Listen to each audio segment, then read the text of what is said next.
someone moving at the same time, yeah. Through, Sarah sort of goes by her, Morpheus just scoops her, and the moment that Sarah is like, Morpheus turns into a fire, and you're gonna go that way, and you two guys are gonna go that way. 522, take 5. Can I take your... Oh my God.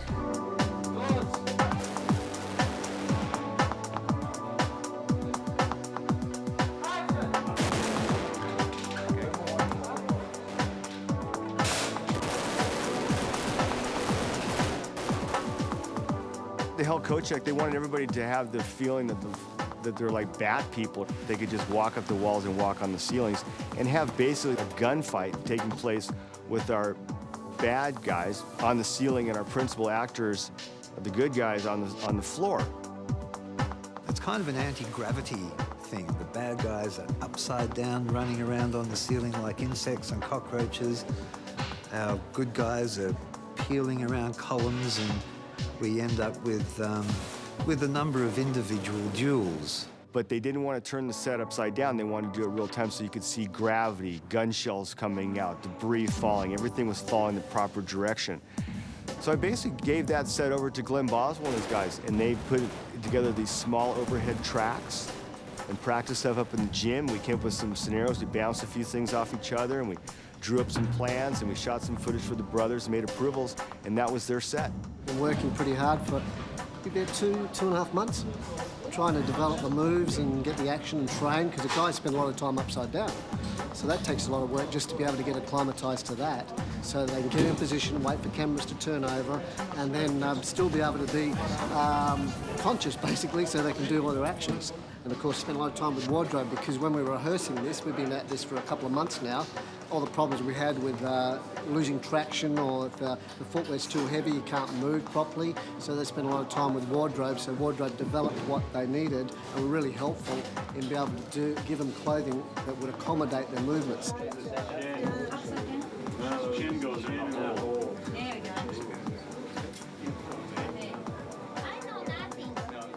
And then he needs to wear his harness under his pants. It was 7 days of full gunfire and pyrotechnics, and to work out where the characters were placed in the room at any one given point, and the level of destruction as we moved through the room was quite complex. I've spent I don't know how many nights with cameras and a model, kind of trying to find the frames, to find where we'd place bullet hits that would work, with the actors being in the supposed position so they'd be safe in frame, that we'd have enough foreground, background, like literally trying to compose just the dots. It took a long time. I started more like this on an angle, because that way I'm heading, that's the angle. I'm already And then you just need... I did a couple of things in one take in there, big things. And you have to remember, to do something like that in one take means that the explosive guys have to be in sync with me. The camera, I mean, everybody has to do it, be in sync and get it right. It's not just about me getting it right. We're just trying to work out Carrie Ann's action is going to impede our camera shot. So we'll do another rehearsal. We're just going to move the camera closest to its And now we're going to get into it here. Lens is right in the action. 27 action mil lens. How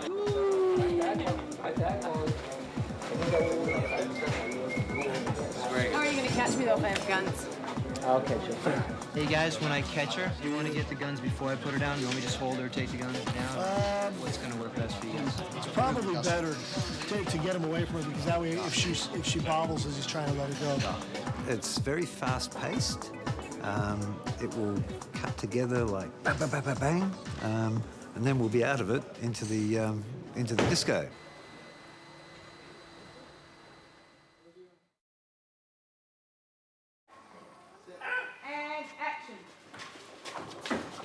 I didn't know anybody here. I made some inquiries before I left the United States about several people, and I interviewed 4 or 5 guys and hired Glenn Boswell, who was the coordinator on the first picture, and the team that he's brought to the movie has been fantastic. I brought back some of the crew from the first film, and I also brought back some new guys that I'd been working with since the last Matrix, which is about over the last 2 or 3 years. Those guys are crazy.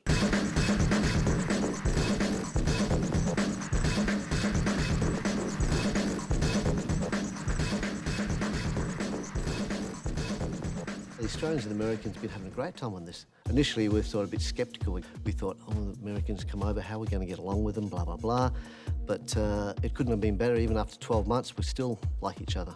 I think they're great. I mean, there's a lot of talent here. The enthusiasm level is fantastic, and they're on their own. I mean, again, one person can't do this picture.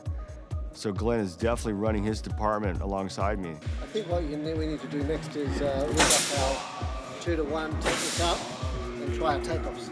Okay. 3, 2, 1. Just get up there and shorten that, shorten that as much as you can. So we go straight up and down pull. This time around, it turned out we had the wire team and they had the stunt department. And then we had riggers that would float between the stunt department and the wire team. The wire team took care of the fight work and the kung fu work and the flying within the kung fu scenes, whereas the stunt department did the wire work and the action outside the kung fu. Initially, one of the biggest shots that we do is the opening shot when all the 4 gentlemen here have to take off, have a shot at the same time. And Bobby, who's actually on a rig we developed with the Americans called the Super Core rig, could tell you a bit about that. It's a gimbal type rig with an arm in the front, and inside there's a ring inside a ring, and you basically can run around and turn any way on the roof, up, down, left, right, while firing guns. It's pretty cool. Actually, the reason we developed that is to give actual mass to what we do, so there's actually an interaction between the character and the surface we're working with, so it's not light or they don't pendulum away from it, but they actually impact the surfaces as they run up. For instance, when Bobby ran up on the pillar and then on the roof, and we always gave him positive, so he's actually working against the ceiling and the wall, and that's how we've been trying to develop all this action in this Hel coat check room. The best way is to slam me into that There hole. we go, action. And then next one, and action. The track system we've developed evolved really out of all the things we originally tried to do over the last 2 months. Just because we've got a ceiling piece, we're always looking up and we always see the ceilings. The track that we're actually using, which is just up in the ceiling here, is actually a yachting track, which is used on the 12-metre skiffs. And the cars that we use on this particular track are designed to run freely with ball bearings, so we can pull them and move them quite quickly along the track. We can configure them with pulleys for our flying systems, or with single dropper lines, so that we can be fixed and then just run on a single cable. Alex has to do a move where actually cartwheels along the top of the roof, using the grid as an impact to push off and keep his momentum going. Basically, I'm picked from either side here, if you can see. I have going up to 2 cars, which run along 2 tracks, and I can't really touch this piece very much at all, otherwise it will crack, so it makes it quite difficult. And also I'm in a gas mask as well, so I don't really have much peripheral vision. I have to kick this guy and he goes through the wall and he gets stuck into the wall. And every time I did the kick, I had my eyes closed until they said he was okay.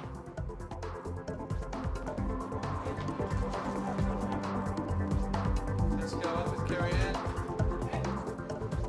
And go here.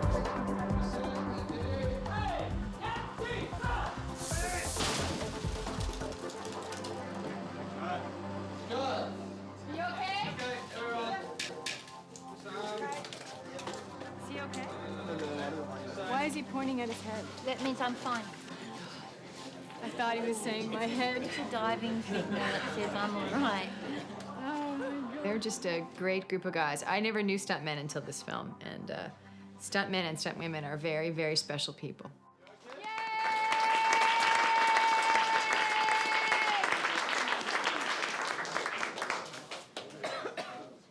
You okay? Yeah, fine.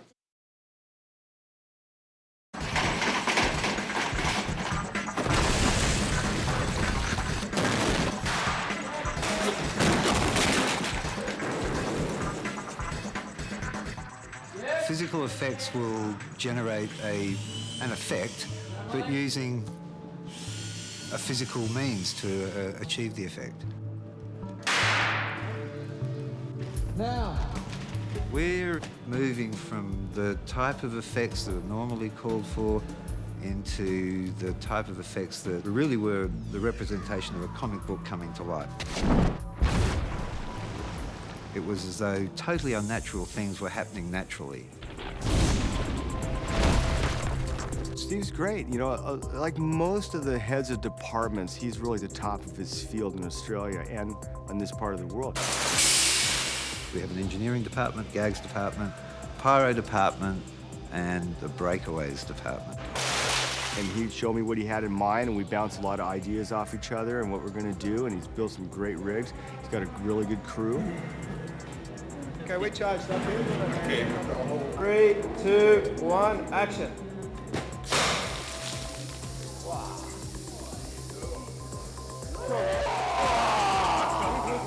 Are you just going to say there?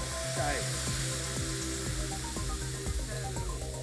As he's starting to push, it's disappearing from behind him. That's what it looks like. That's what I was going to say. Like, it had nothing. Like, when I did it on the wood, it was easy. I could really push off, but there it felt like there was nothing there. Well, it wasn't. Yeah. It was all that way in between. Yeah. So all we've got to do now is try and work out when it's good to actually lose the wall from underneath you. Action!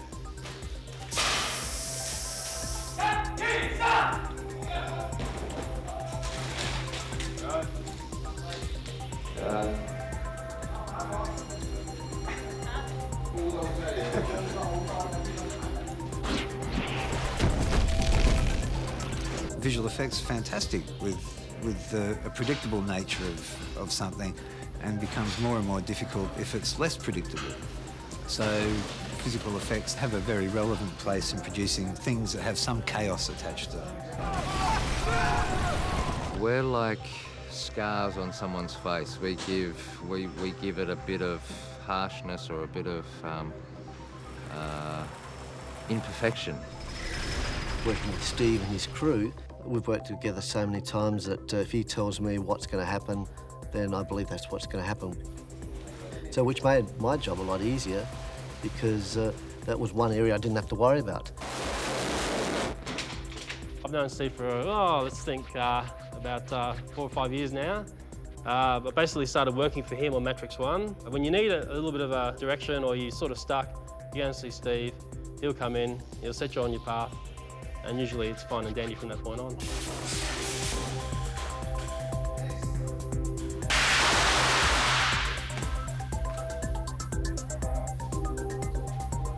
We've got to divide it up. Someone's going to do the files. Yep. So really I think is KT, maybe KT around? I think it's on like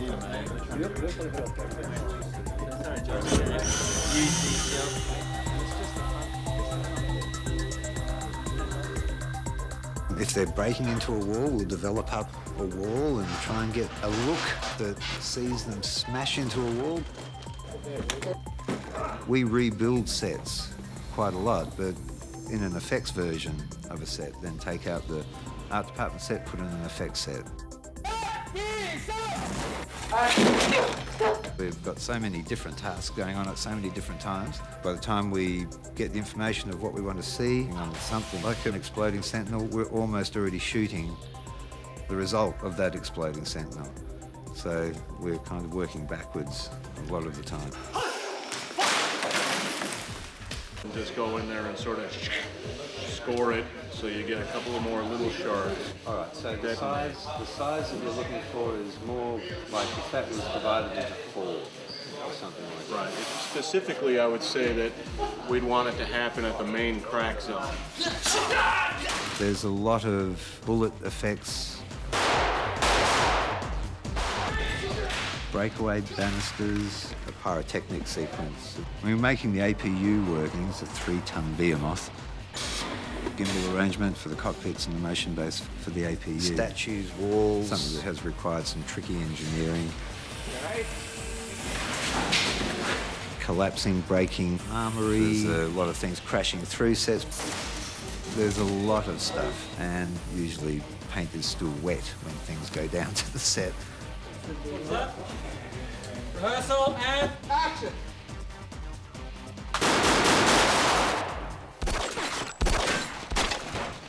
Cut! And from there we go into a whole bunch of other sequences that it just keeps on going. It doesn't stop. It's unrelenting.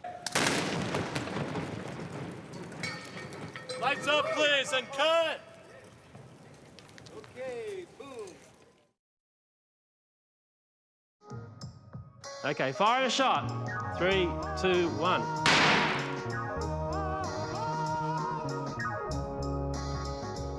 And there you go, I'm still here. I was doing fireworks for about 6 years. I've been in the film industry, I think, for about 8 years. Like anything, it's a giant team effort. Luckily, our leader, Steve Courtley's a major pyro head, which is always a helping hand. One thing about these movies, apart from any other I've worked on, the directors clearly know what they want. If you go and show them something which is pretty funky and sort of cool looking, they'll go with it. This pillar we're looking at in the background comes from the railway station. Like most times when we're doing pillar work, there seems to be actors wanting to be right up close to the action when these things fire, and you've got to say to them, you can be there, you're going to be safe, and you don't need eye protection, and that's what we're sort of coming to terms with all the time. Once again, they don't put stunt doubles in. There's a real actors going inside these pillars, and there's a train man firing at them and trying to kill them. This is always the bad joke. You go up to the actors and you say, I'm the explosives person. You just say, hello, you know, you do the old missing fingers trick. Yeah. It's like anything, you can't tell where's hard and where's soft. There's two zones in this. There's actually a hard area and there's a soft area. That's half the trick of good special effects is tricking everybody to where the fake starts and the real begins.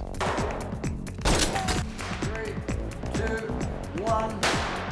Okay, the firing box that we mainly use and have done for a number of years on all the Matrix films has been this one. It's made here in Australia. It's got the ability to fire a multiple sequence in a very fast order. Okay, firing a shot! Firing in 3, 2, 1. This is just an arcing lance, and it gives an effect like an electrical short. That's a blue one, and we've also got a green one as well. And action. See these sort of effects twinkling away in the background? Inside the dead sentinels, we did this. It's a little bit more of a subtle effect, a little bit less smoke, but it's basically a short circuit type look. Trains have been a bit of a major thing in these movies. Firing, 3, 2, 1. For all effect, that emulated the train wheels locking up. This one here was used in the Merovingian main deck, firing 3, 2, 1.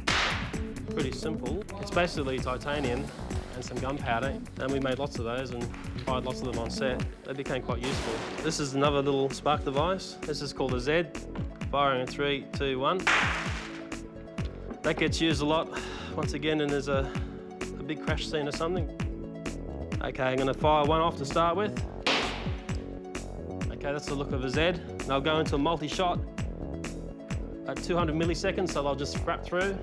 Firing in 3, 2, 1. It's a typical look of a ricochet bullet. This is something we made for once again, the Merovingian. I wouldn't suggest anybody at home attempting this. This is a good little spark device. Firing.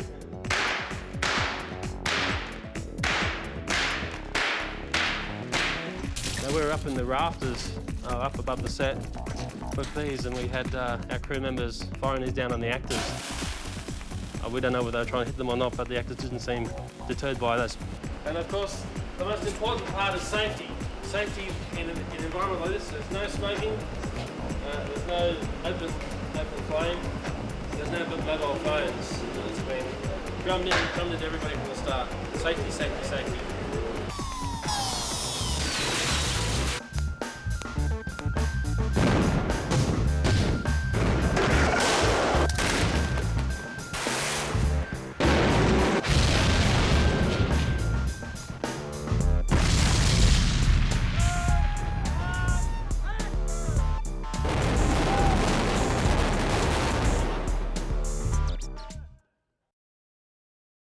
You'll note that it's covered in a matte surface, which is thermal camouflaging. It's designed to shoot around corners.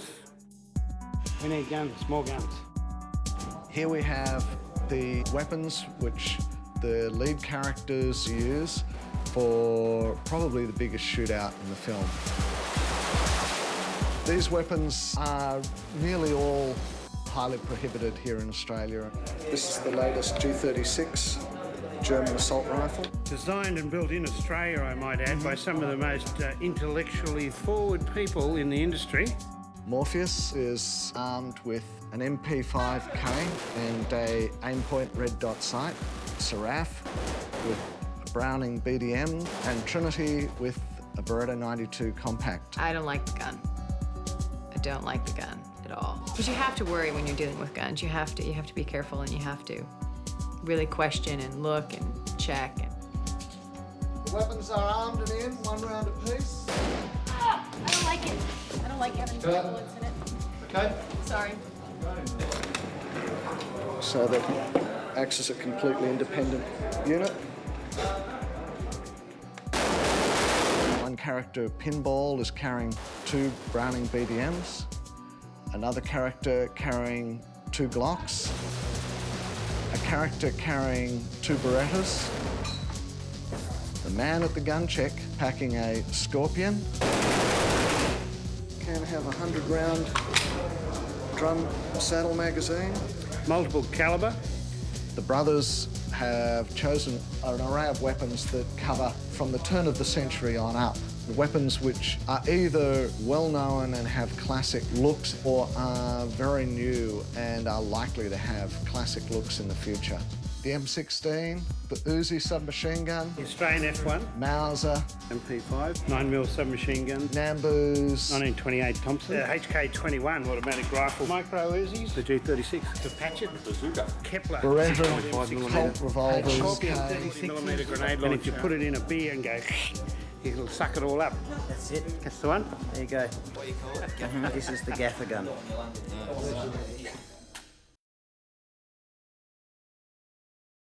I'm an extra. Yeah. Yes. It's a bit weird seeing everybody dressed in fetish in the daylight. It's a bit like the vampires have been let out of their cages or something. What am I expecting? Yeah. I'm expecting to find some video recorders that I can take away into a little corner. I'll give you another one. What are their names? Yeah, Andy and Larry Wachowski. Oh, I've never heard of them. I actually dance with a snake, but I'm not dancing with the snake in these films. I used to be a showgirl, but my name's not Laura. I'm an aspiring actor. I got a perm especially for The Matrix. A lot of these people, it's their second nature because they're party animals, so I think we're all used to it, yeah. So I've been standing around with my perm all day, just waiting to be seen by the world. I felt for those extras because most of them all were wearing their own costumes, and you know there's a lot of latex and a lot of PVC, and a couple people like fainted and had to people were allergic to the latex and realized it too late, after they were in it. We've got to polish up all of the latex, and they weren't wearing latex, they were wearing PVC, so they're as shiny as they can get. We wanted to have the feeling of fairy tale characters. So we made people that looked like satyrs and ponies, and there's kind of a melding of the human and the inhuman as part of their character. Well, so much for my potential political career. Okay, these two gorgeous, lovely ladies. Why don't you be see a young woman? Sir. Now, all right, you're going to go back. This gentleman will get underneath your little kneecap and push your body up in the air. Will you stay high at all times? I am the Statue of Liberty. Bring your body through, arch up, and growl, and maybe a few of those arms out the front, ma'am. No, I see it's definitely here, sir, with the shoe on your mouth. If you had a thong or a sneaker, there'd be another story, wouldn't it? You are now Group A. You are required Thursday. You will be required Friday. Cool. All right, well, you're with us for the week. Let's go.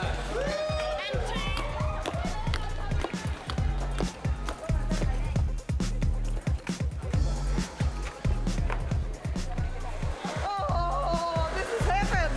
I'm in heaven.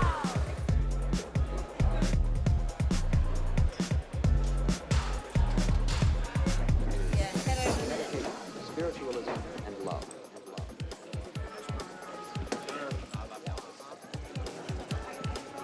Is that about 50 that you just sent me? Can I just have everyone's attention there for a second? Try it, please. So just give us a bit of quiet just for 1 minute. Hey, so first of all, welcome. Thanks for coming in today. I know Cha-Cha has been working with some of you, and we have a group here in the centre, and then so maybe the people from the back come forward a bit, so there's like at this end position, there's a good, nice, tight ring around them. Here, hang on to that, lean back, hold this position, and even if you stretch back, do you understand stretching back this way? It's rehearsal without the camera. Good girl.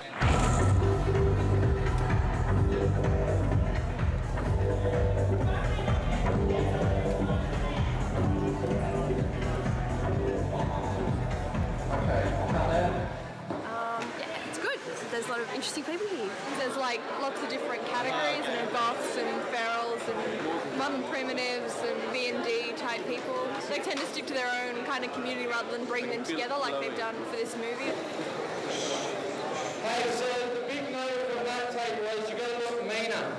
So you're hot, you're sweaty, you're tired, you're mean.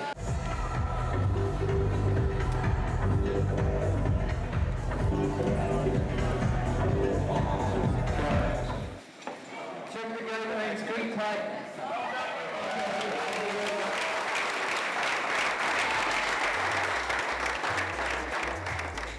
We had this Zion scene that was all about beauty and expression and love and passion, and then we had this Hel Club scene, which was about just the darker side of that, I suppose, and those people were under very, very hardcore circumstances.